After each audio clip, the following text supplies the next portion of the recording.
Hello दोस्तों, welcome to my channel agriculture Adda 99। मैं हूं दिनेश वैष्णव और आज है पशुपालन विज्ञान की छठी क्लास जिसमें पढ़े पशुओं के रोग। तो पशुओं में होने वाले रोग जीवाणु और विषाणु चयापचय अनेक प्रकार के रोग होते हैं। तो आज की क्लास होगी अपनी जीवाणु द्वारा होने वाले रोग। तो जीवाणु द्वारा कौन कौन से रोग होते हैं पशुओं में। तो पहला रोग है एंथ्रेक्स रोग। एंथ्रेक्स रोग का उपनाम यानी इसको किस किस नाम से जानते हैं, तो इसका नाम है बाउला, जहरी बुखार, गिल्टी रोग, विषहरी, ये सभी इसके नाम है। इसको अन्य नामों से जाना जाता है। रोग कारक देखो किससे होता है, तो बेसिलस एंथ्रेसिस नाम का एक जीवाणु होता है जिसको फैलाने का कार्य करता है। इस रोग को फैलाने का कार्य कौन करता है? बेसिलस एंथ्रेसिस नाम का एक जीवाणु होता है। मुख्यतः पशु यानी किन किन पशुओं में इस रोग का प्रकोप सबसे ज़्यादा दिखाई देता है, तो भेड़ और जुगाली करने वाले जानवर जैसे गाय भैंस, तो इनमें इस रोग का प्रकोप ज़्यादा होता है। प्रकोप कब होता है? मई जून माह में सबसे ज़्यादा प्रकोप होता है। ये रोग पशुओं से मनुष्य में फैलता है, इसलिए से क्या बोलते हैं जेनेटिक रोग। वेरी इंपॉर्टेंट पॉइंट है। जेनेटिक रोग की श्रेणी में कौन सा आता है? एंथ्रेक्स रोग है। तो ये पशुओं से मनुष्य में फैल जाता है। ऊन की फैक्ट्रियों में देखो, ऊन की फैक्ट्रियों में जो व्यक्ति काम करते हैं वो ऊन से क्या होता है, ये उन व्यक्तियों में हो जाता है, उन मजदूरों में हो जाता है। तो ये क्या है? पशुओं से मनुष्य में फैल रहा है। लक्षण की बात करें तो 106 डिग्री फ़ारेनहाइट बुखार आ जाता है।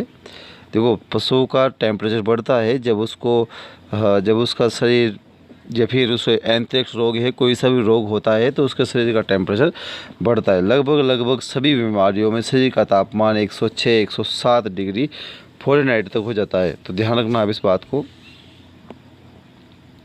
106 डिग्री फ़ारेनहाइट बुखार हो जाता है। पेट दर्द और खूनी दस्त करता है पशु। 24 से 48 घंटे में पशु की मृत्यु हो जाती है।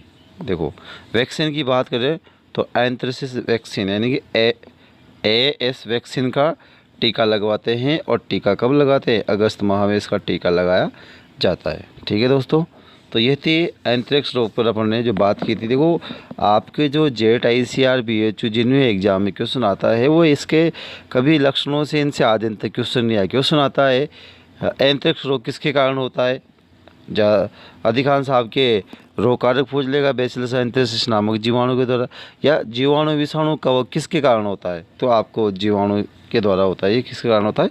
जीवाणु के द्वारा। तो ऐसा क्वेश्चन आते हैं ज़्यादातर। दूसरा रोग है लंगड़ी रोग। लंगड़ी रोग को बोलते हैं, उपनाम इसके ब्लैक क्वार्टर है, चुरचुरैया है। चुरचुरैया का मतलब क्या होता है? सूजन आती है शरीर वाले जिस वाले भाग होता है ना, वहाँ पर सूजन आ जाती है तो उसमें अंदर काला रक्त भर जाता है, तो उसको दबाते हैं तो चुरचुर की आवाज़ आती है, इसलिए चुरचुरैया बोलते हैं। जहरबाद, फड़ सूजन, सूजन आ जाती है, पैर सूज जाते हैं, फड़ सूजन, लंगड़िया लंगड़ा लंगड़ा का पशु चलता है। तो किन किन में होता है? इन जो मुख्य रूप से पशु है उनमें गाय भैंस भेड़ बकरी, जो मुख्य रूप से इन पशुओं में ये रोग ज़्यादा होता है। कारण किसके कारण होता है? क्लोस्ट्रीडियम सोवियाई नाम का एक जीवाणु होता है। किसके द्वारा होता है ये? क्लोस्ट्रीडियम सोवियाई नाम का जीवाणु होता है जिसके कारण ये रोग होता है। लक्षण की बात करें देखो वही 107 से 108 डिग्री फ़ारेनहाइट बुखार हो रहा है।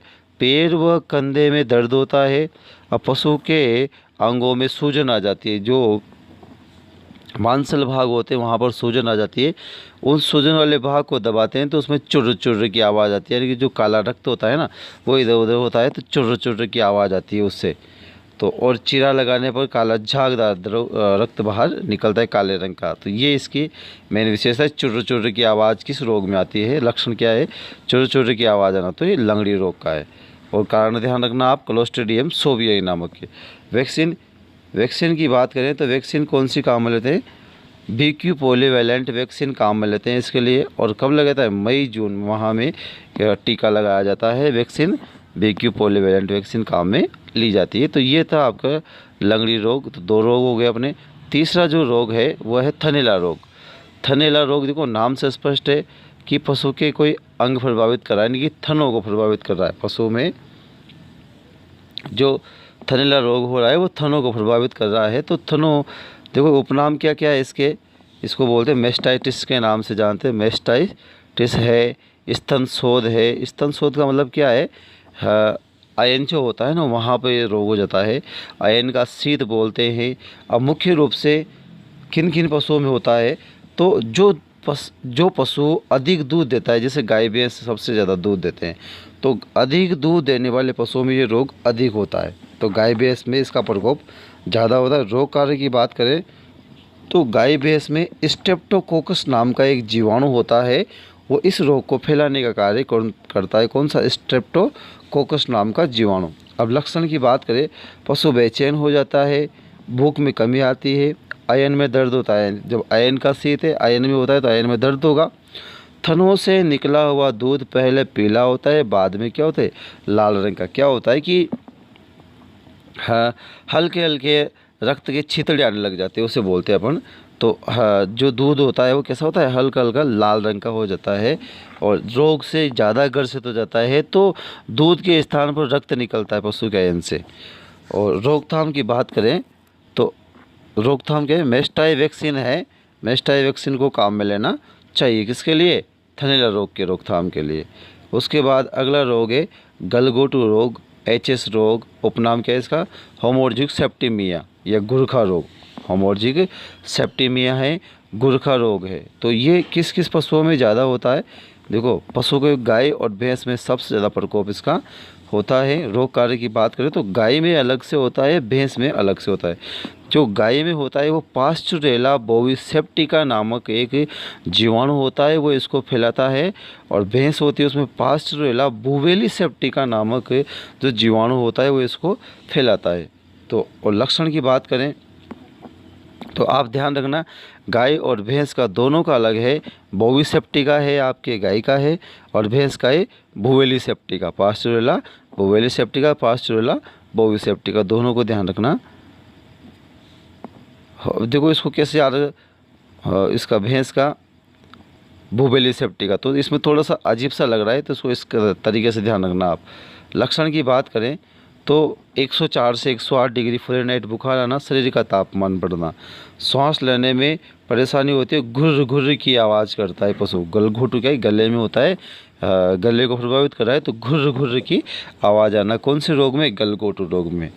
6 से 8 घंटे में पशु की मृत्यु हो जाती है। ज़्यादा रोग से ग्रसित हो जाता है तो 6 से 8 घंटे पशु मर जाता है। अब वैक्सीन की बात करें तो एचएस वैक्सीन इसके लिए लगाई जाती है। एचएस वैक्सीन का टीका लगाया जाता है। समय मई जून माह में एचएस वैक्सीन लगाते हैं। अब नोट देखो, इस रोग के जीवाणु को सर्वप्रथम वेलिंगर नाम का एक वैज्ञानिक था 1878 में, तथा किट नाम का एक वैज्ञानिक था जिसने 1875 में यूरोप में देखा था। किसको? जो जीवाणु था उसको वेलिंगर व किट ने यूरोप में देखा था। तो ये था अपना गलघोटू रोग। अगला जो रोग है वो है फिड़किया रोग। फिड़किया रोग का उपनाम क्या है? फड़किया है, फड़किया बोलते हैं इसको, एंट्रोटॉक्सिमिया है। और कौन कौन से जो पशु है वो इससे प्रभावित होते हैं? तो ये भेड़ बकरियों का रोग। किसका है? भेड़ बकरियों में ज़्यादातर जो रोग उनमें होता है। रोग का क्या है? क्लोस्ट्रिडियम बेलिसोवियाई, क्लोस्ट्रिडियम बेलिसोवियाई नामक जीवाणु के द्वारा होता है। ध्यान रखना आप। अब लक्षण क्या है? कमर धनुष आकार होना, वेरी इंपॉर्टेंट पॉइंट है। कमर कैसे हो जाती है इसकी? धनुष आकार की हो जाती है कमर। जो पशु होता है ना उसके पशु की ऐसे कमर लचक जाती है बीच में से, तो कमर का धनुष आकार होना। और दूसरा पॉइंट क्या है? लात मारना, बार बार पेट की तरफ देखना। पशु क्या है? बार बार लात मारता है, पेट की तरफ देखता है। बदबूदार दस्त करता है और दस्त के साथ रक्त आने लगता है। भेड़ बकरियां क्या होती है? बिना लक्षण किए भी कभी कभी मर जाती है। भेड़ बकरियां बिना लक्षण किए मर जाती है। इसके लिए क्या करते हैं? वैक्सीन लगाते हैं। एंट्रोटॉक्सिमिया वैक्सीन का टीका लगवाया जाता है। अब ये रोग क्या होता है? जब भेड़ बकरियां अधिक दाना खा जाते हैं, अधिक खाना खाने से भी है, पशु अधिक खाने से भी हो जाता है। तो जब भेड़ बकरियां होती है वो ज़्यादा दाना खा जाती है ना, उससे भी ये रोग हो जाता है। तो ये अधिक खाने से भी ये रोग हो जाता है। तो ये 5 जो बीमारियां थी, 5 जो रोग पढ़ाए मैंने, ये जीवाणु जनित रोग है, जीवाणु द्वारा होने वाले रोग। अगली जो क्लास लाएंगे वो विषाणु द्वारा होने वाले और चयापचय रोग जो होते हैं, यानी पोषक तत्वों की कमी से, और विषाणु द्वारा जो रोग होंगे उनको अगली क्लास में पढ़ेंगे। तो ये वीडियो आपको अच्छी लगी होगी तो आप इसे शेयर कीजिए, लाइक